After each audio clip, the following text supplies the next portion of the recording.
We're talking jade oil. Now, jade oil is infused with jade and bay leaf.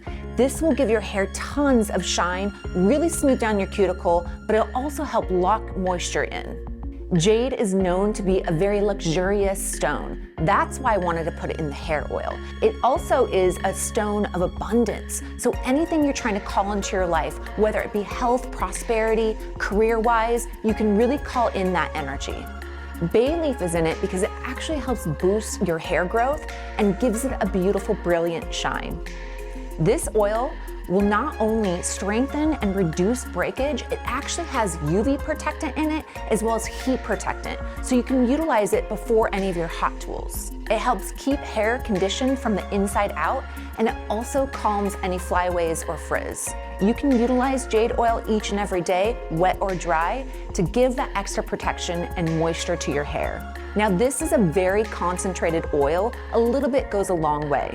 Add it to your hair daily, wet or dry, for extra protection and moisture in your hair.